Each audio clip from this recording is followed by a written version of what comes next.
Hey, what's up, YouTube, Amazon, and Alyssa? Or I'm probably saying that wrong, so I apologize.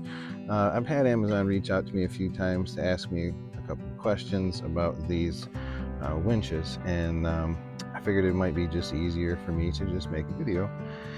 And I can put a link for you customers so you guys can kind of learn a little bit about these. But anyway, they're very simple to use. The question that was asked is, can I hook up a relay or a switch? Yes, you can run a toggle switch if you wanted. A lot of folks have been putting toggle switches inside the vehicle. I get it, that's nice, but it overcomplicates things. So with this one, this is a 10,000 pound Xbull. Okay, just, you know, Chinese, cheap, but it seems to still work pretty good. I've had it a couple of years. So, but this is your controller.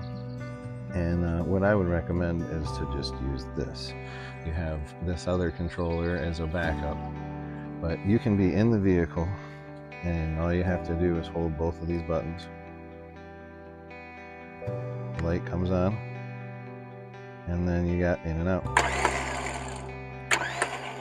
So it's not too bad to just use this. So if you want to overcomplicate things and, you know, run wires through your firewall and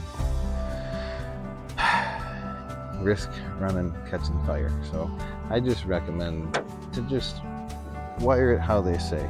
I did wire this one a little different. This one I ended up putting 150 amp fuse in it, but I just ran the wire in here into a fuse, and then I'm running dual batteries, but I ended up just running this end onto this terminal. So I just feel a lot better with that much juice going through a fuse.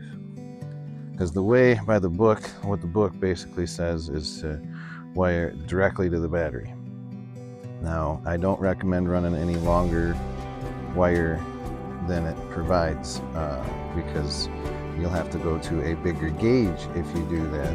The wiring is very simple, you know. I mean, when you get this, these wires won't be on here, in this box will not be on here, so you'll have to mount that. But it's very simple. There's just a couple of Phillips screws back there that hold this onto it, and then you just put these wires onto here and you just run your hot and ground. I recommend running your ground to your battery if you can, because, you know, it'll get obviously a lot better connection grounded to the battery. And only issue, I might have mentioned it in another clip, but it's just this little bit of rust here, but it's the exact same thing. So, but these things have been great. So if you're trying to get a good winch and you're not trying to spend a fortune for it and still have good power and reliability, you know, even though it's some Chinese and it's kind of cheaper, it really so far has really held up on both of them. I don't do a lot of vehicle recovery with it. I use it more for work, you know, like cutting trees down, dragging, you know, things like that. Now I recommend to definitely use some sort of cover on these.